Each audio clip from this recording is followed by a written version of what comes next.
Se afirma que la justicia debe ser ciega, es decir, imparcial. La ceguera alude a que debe actuar sin favorecer o diferenciar a las personas. Es decir, no debe ver o conocer a quien es juzgado para evitar una distorsión a favor o en contra en su decisión. La historia de este principio nos muestra la naturaleza inevitablemente humana de su aplicación. Muchos han sido injustamente sentenciados y muchos también han vivido en la impunidad. En el Perú acaban de producirse 3 sentencias judiciales que nos deberían llevar a reflexionar sobre el sistema judicial peruano y también latinoamericano, pues sus características son representativas de lo que ocurre en otras naciones de la región. Simultáneamente, 3 jueces tomaron decisiones sobre 3 sucesos. Primero, el titular del tercer juzgado de investigación preparatoria de la Corte Superior de Justicia de San Martín resolvió no darle prisión preventiva al sacerdote español Santiago Martínez Valentín Gamazo, señalado por 5 niños bajo su custodia por haber sido abusados sexualmente de ellos en el seminario Juan Pablo II en Moyobamba. El magistrado desestimó la acusación de la Fiscalía Provincial Penal de Moyobamba bajo el argumento de que en un principio el Ministerio Público supuestamente desestimó las imputaciones de los seminaristas contra Santiago Martínez. Segundo, el Ministerio Público dictó 7 días de prisión preliminar para Johnny Coico Cirlopu y Vilma Seña, dueños del container donde murieron encerrados 2 jóvenes en el incendio de las Malvinas. Además, se les dio impedimento de salida del país durante 30 días.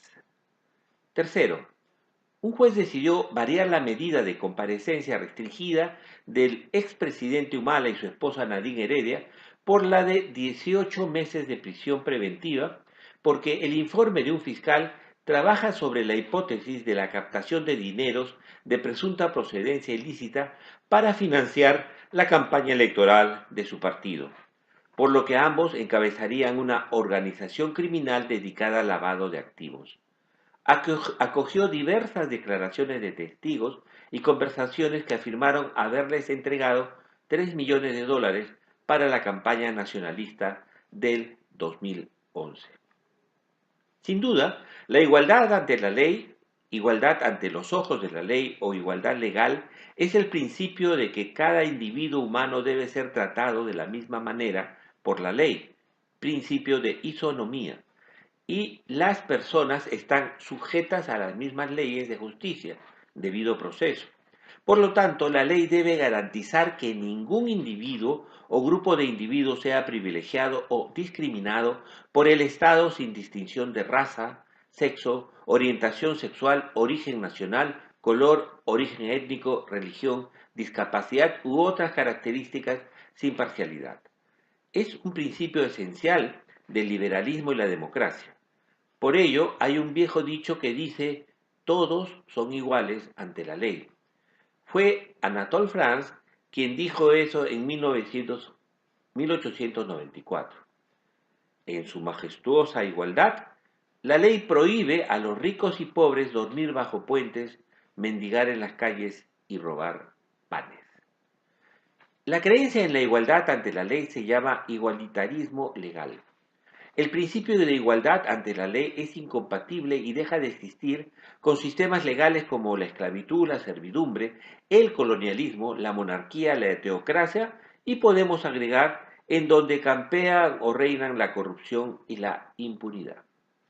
Nos encontramos frente a una situación grave que debilita el principio de igualdad y de autoridad de la democracia, el orden jurídico y los derechos de todos los ciudadanos.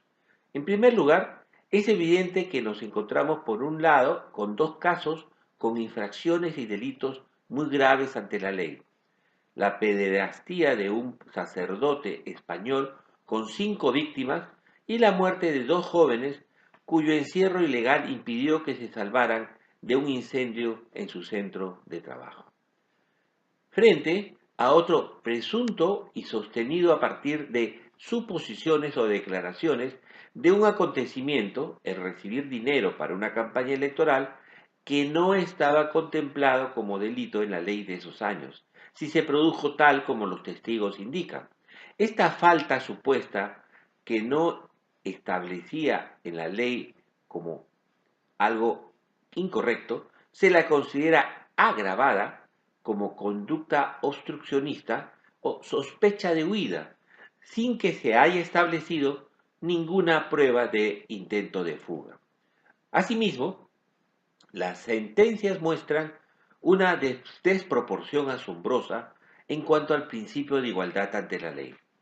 Al sacerdote le dan comparecencia y libertad, y el responsable de la muerte de dos jóvenes solo 7 días de detención preliminar. En el caso Nadine Ollanta, año y medio de cárcel sin que exista víctimas ni muertos, solo suposiciones de un suceso que, de ser cierto, no era delito cuando sucedió. Este acontecimiento no pone en evidencia, como algunos que festejan cuando una arbitrariedad o abuso se comete contra alguien que estuvo en el poder, que en la justicia nacional no hay intocables, sino todo lo contrario, porque existen varios sobre los que hay investigaciones de lavados de activo, enriquecimiento ilícito y asociación para el delinquir, que son tratados con guantes de seda y viven felices en la impunidad.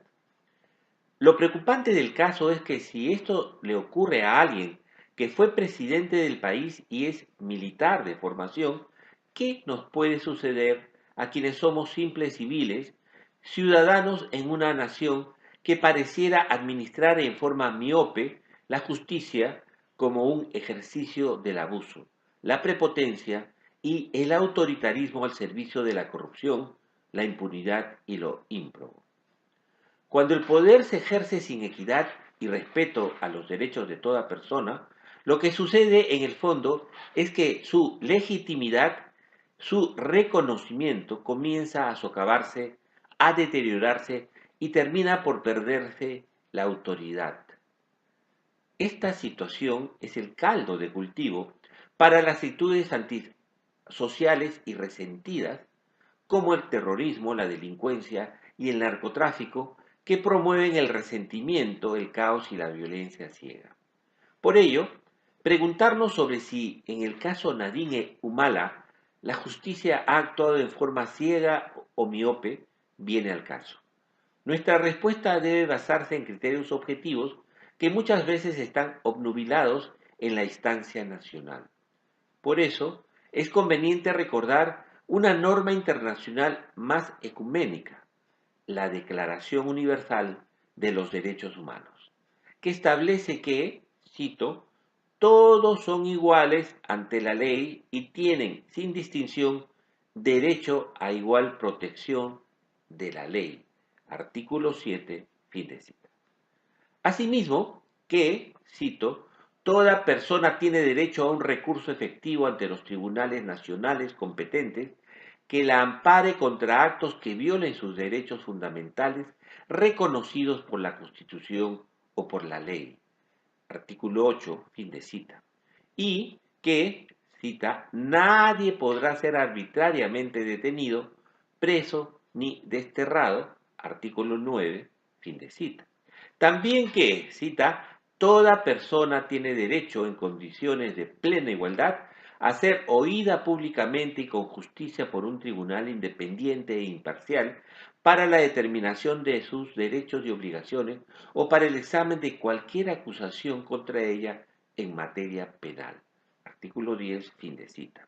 Finalmente, que, cita, toda persona acusada de delito tiene derecho a que se presuma su inocencia mientras no se pruebe su culpabilidad conforme a la ley y en un juicio público en el que se hayan asegurado todas las garantías necesarias para su defensa. Artículo 11.1, fin de cita. Para quienes se regocijan con lo que les ocurre a otros, mientras no les pase a ellos, y ciegos, no ven el peligro que un proceder arbitrario, autoritario y parcializado en el sistema judicial acarrea, conviene recordar el poema de Bertolt Brecht referido al proceso que, iniciado así, terminó en el fascismo.